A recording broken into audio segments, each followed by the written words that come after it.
Today we're doing transformations where we're looking at the graph of the trig function that has been transformed, and we're going to write an equation. Not the equation, because there are multiple options for each graph.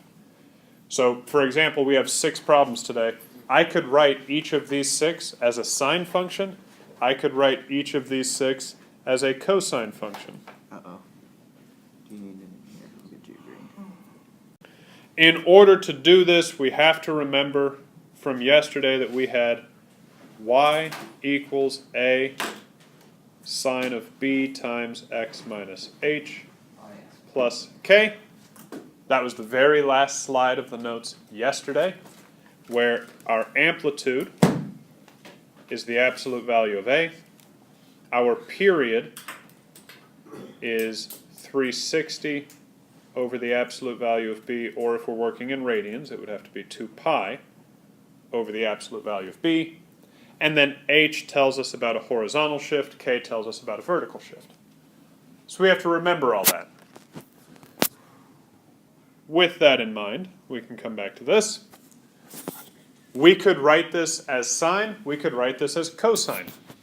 But one of them I would say is a little bit easier, and the way you determine that is look and see, does the graph go through the origin?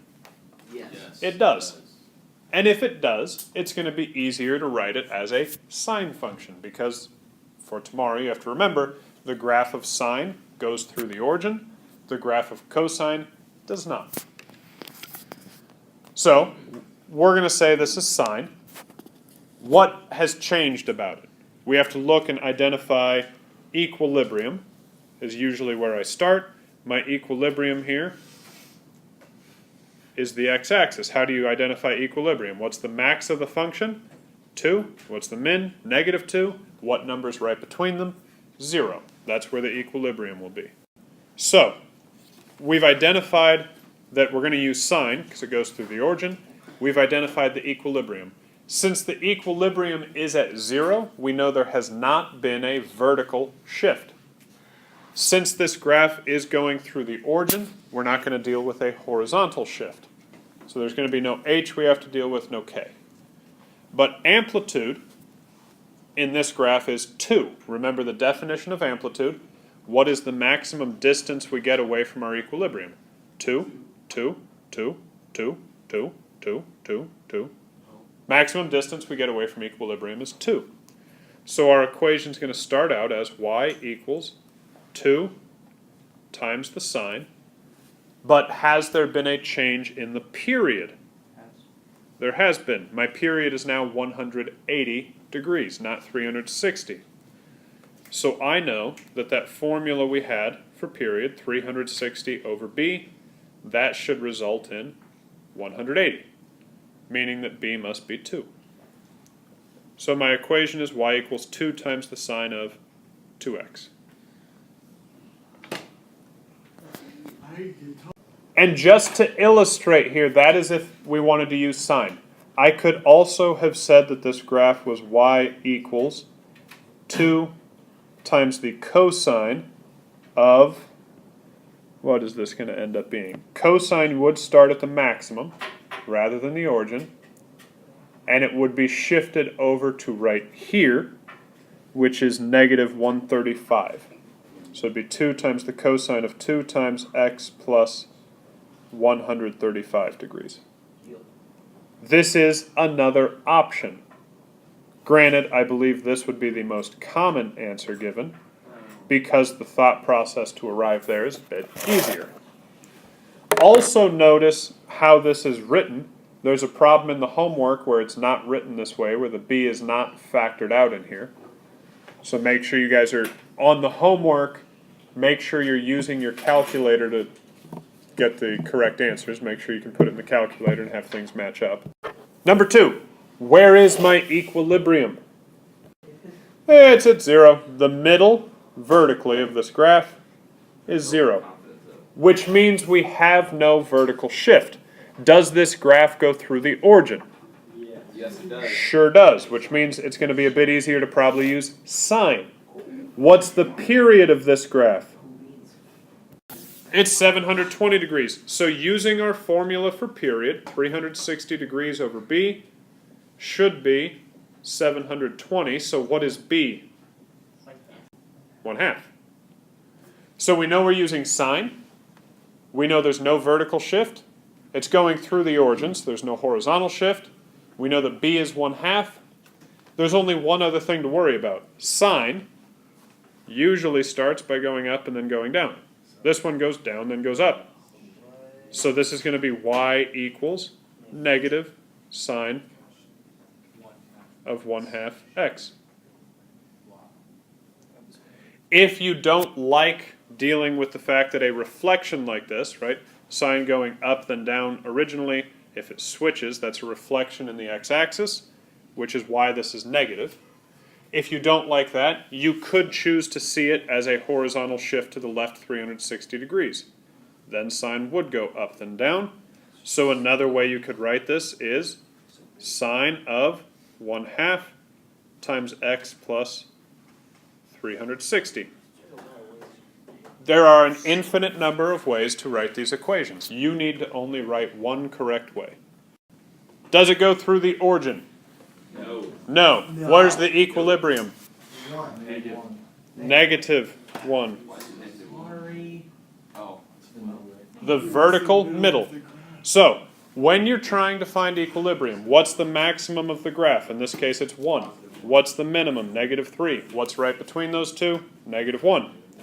So then we can try and think about this as our new origin, because in this case there was a vertical shift, and you can see that the graph still doesn't go through our quote-unquote new origin. So the best one to use here is going to be cosine.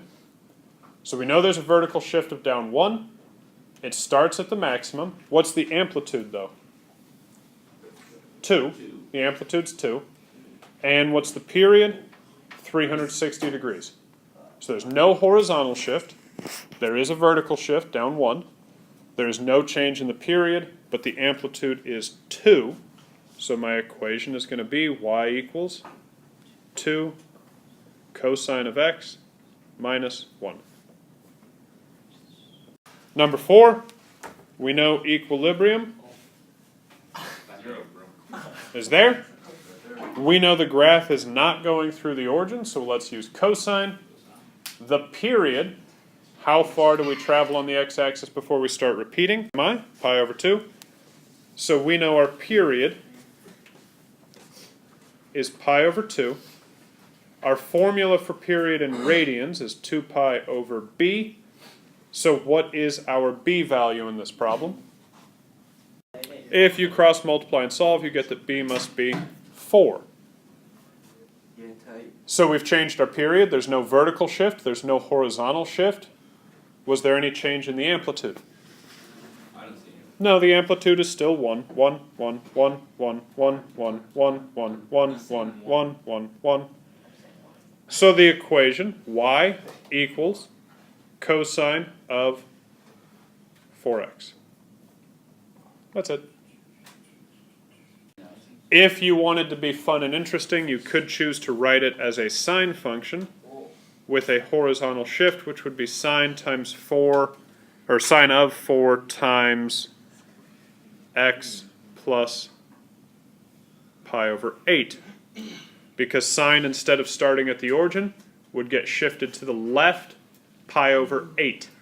Because one full block is pi over 4, it gets shifted halfway over, pi over 8. So that is an equally correct, yet probably slightly more difficult answer to come up with. Most of you, I would guess, are going to get this one. Moving on here. Equilibrium is at 0. It's the x-axis yet again. The amplitude has changed. What's the amplitude? 1/2. It goes through the origin, so it's sine. So we've got our a as 1/2. We know we're dealing with sine. What's the period?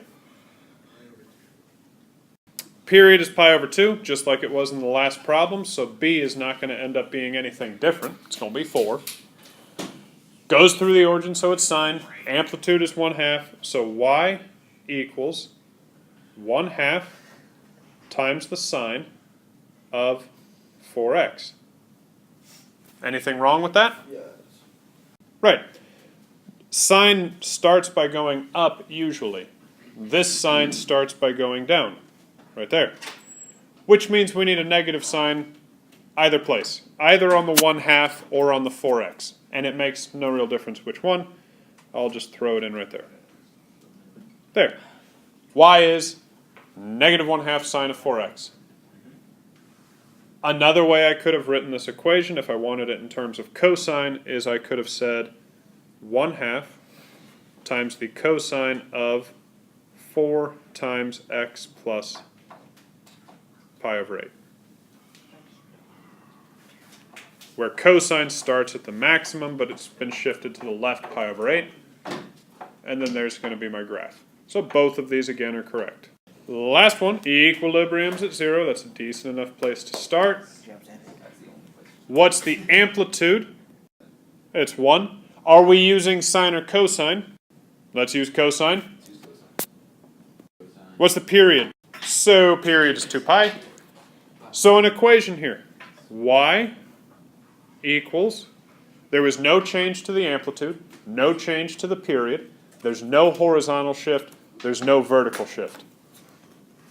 So is this just cosine of x? No. Got to put a negative out in front because it was a reflection. Negative cosine x. Which again, if you would prefer using sine here, you could think about this as being the start of the sine graph because it's going to go up and down. So that's a horizontal shift to the right pi over 2. So we could say this is y equals the sine of x minus pi over 2. Equally accurate equation.